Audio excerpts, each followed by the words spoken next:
just got back from Tulum, Mexico, and a lot of people, they've been asking me like, why Tulum?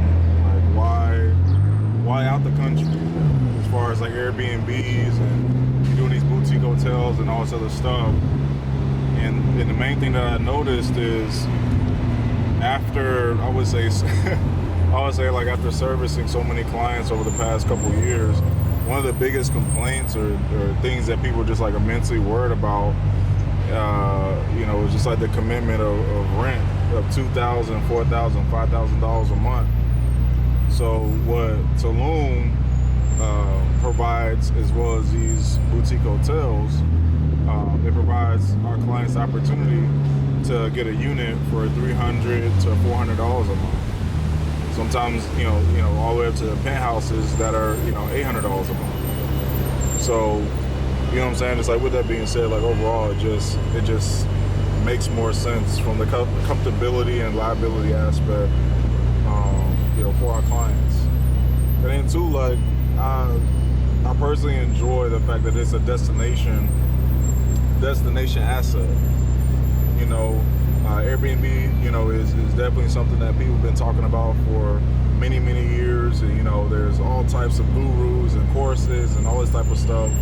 But I've yet to see an individual that's in the field traveling to various countries to make sure that, their clients are getting units and fulfillment is being done. So that's one of the biggest things that, I noticed was, just separating myself or thinking about how can I separate myself from the industry and the market and everything that's going on right now. And that was one of the number one things that I noticed.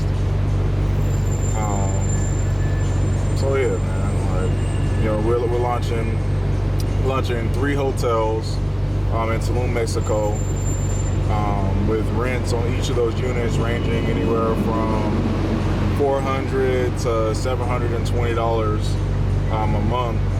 And those particular units, I mean, not only are we going to make money off of the nightly stays, but also as well, we're going to make money off of the excursions.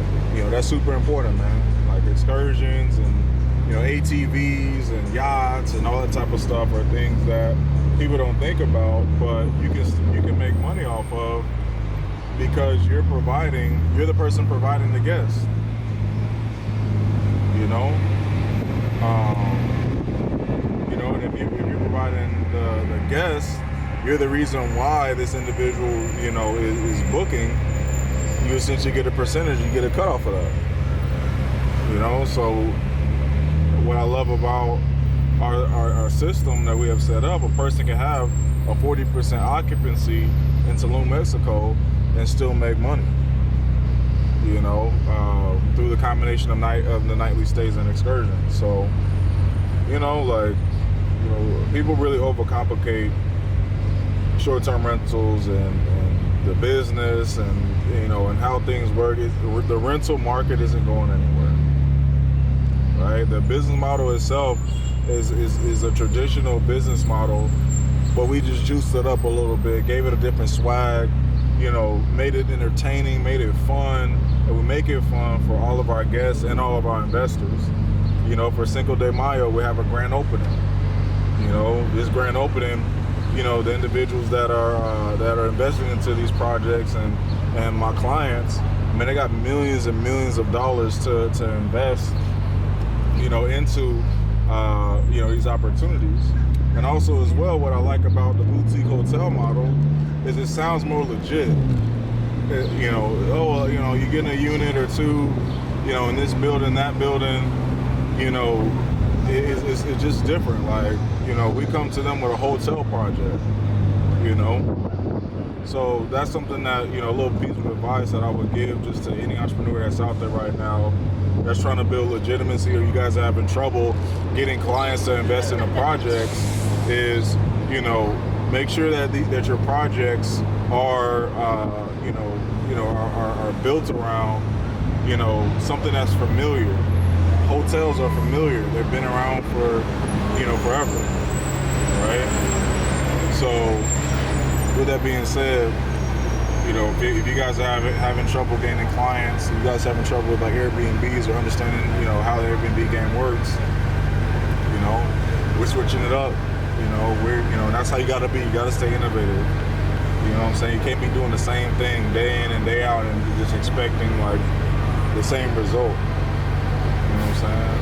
So yeah, I mean, even too, you know, when you go to these different destinations, encourage your clients and investors to go with you. I was able to go down to Tulum, Mexico, and I had investors meet me there.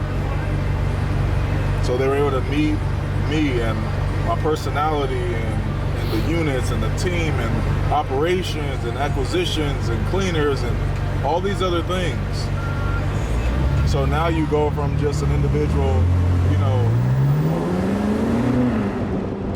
now you go from just being an individual online, you know, just, you know, talking on a video or whatever, to a person legitimately seeing the operations, legitimately seeing all of the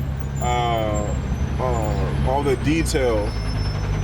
You know, they're able to see the units. They're able to see, you know, or you have the opportunity to paint the vision for them.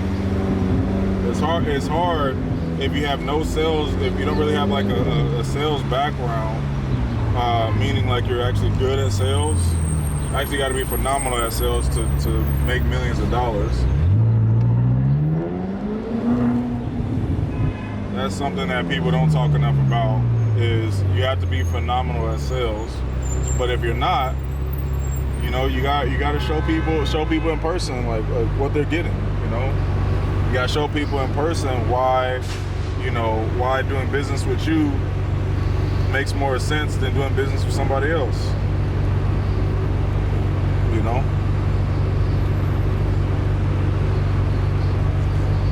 So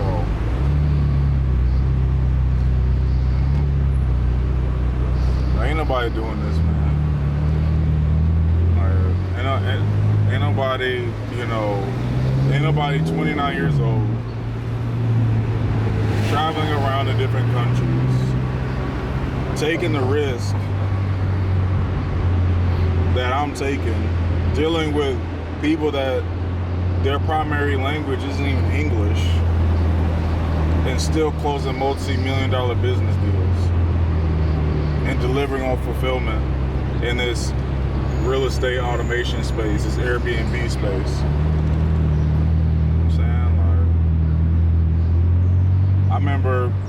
I remember roughly 4 years ago, you know, I had a conversation with myself in this exact car. I just bought this. So the other one that I was driving, I literally rented it on South Beach for like 30 minutes. And now 4 years later, I'll pull off the lot. And this is my vehicle now. And I bring that up to talk about consistency. I've seen a lot of people in the entrepreneurial space, Airbnb space, they come and go. You know, they get hot for a second, and they don't really have like the love for this craft, the love for the game, the hustle, the real estate as a whole, what it can do.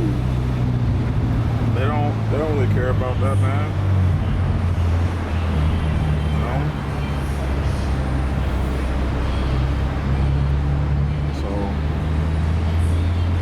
A lot of people ask me a lot of questions too, man. Like one of the questions people ask, pretty often is, who does your Airbnb units, or them speaking as a client, like does my Airbnb unit go under my personal or my business name or whatever have you? So with our operation, we allow you guys to do both. We do prefer a business just because we want to separate ourselves from individuals that aren't running an actual business, right? One thing that I ran into, is just accepting money from, not everybody, but accepting money from too many people that weren't really qualified to run a business, or they never ran a business before, or do they understand the logistics of running a business and the ups and downs and the different things that need to be done, you know, in order to you know, problem solve and different things. Right? If you're doing business with somebody that doesn't understand that and never has been in that position, it's going to be difficult. It's going to be difficult. It's going to stress you out, you know. And then before you know it, it's not even worth the time or the money.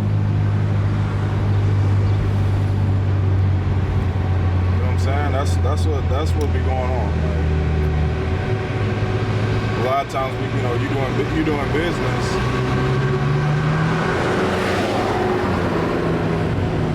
A lot of times you end up doing business with people that have no intention on being a good customer. You know, because they don't know. They don't know what they don't know. Feel me? But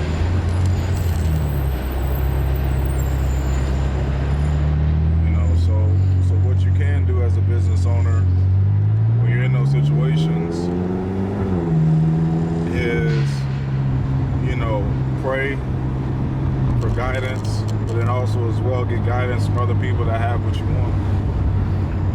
So many people are listening to other people about opportunities and investments and different things. Those motherfuckers ain't invested a dime into anything. You know what I'm saying? Like, I was with, you know, one of my, you know, associates, and he was trying to tell me about, you know, what's going to work and what's not going to work from the investment standpoint in the short-term rental industry or real estate industry, right? And you've never done what I do. You've never been in my shoes, and you're not in a position to even, you know, even execute half of the things that I have going on. So why would I listen to you? Why would I listen to your advice? Why would I listen to the advice of people that live what I would deem as a mediocre life? Like, I'm gonna be a billionaire before I die. Like, you know what I'm saying? Like, so, you know, just be careful who y'all listening to, man. Especially, like I said, especially in this Airbnb space. You know what I'm saying? Things ain't gonna be perfect.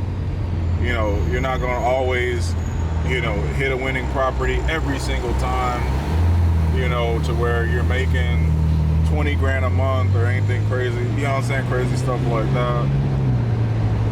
But what I am saying is, if you listen to the right people, you can be very profitable in this industry. And don't quit. Y'all be quitting so damn early. Y'all be 3 months in and ready to quit. If that was gonna be your mindset, why'd you even start? Technically, you didn't start.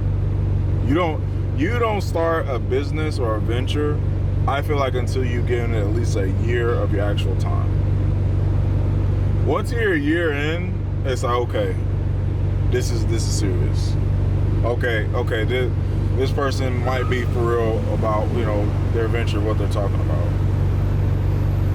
You know what I'm saying? After you get through all the people laughing at you and, you know, people down talking you and, you know, have a magnifying glass to your every mistake and all that shit.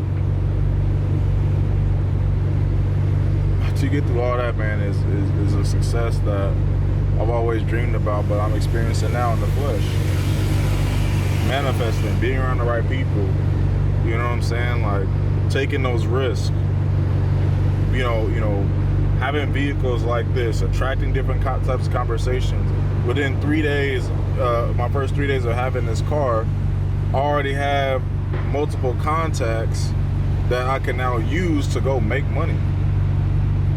Right? So you guys don't know I fish. I pulled up to the fishing charter in a Ferrari, and one of the guys that was on the fishing charter, he's been a financial advisor and, you know, and done some legal work for 8-9-figure companies for the past 30 plus years. And the only reason why he entertained a conversation with me that I feel outside just like energy, right, is the fact that I pulled up in a Ferrari. He said, oh man, that's a beautiful, beautiful car. Well, you know, what made you pick that car out of everything else you could have gotten?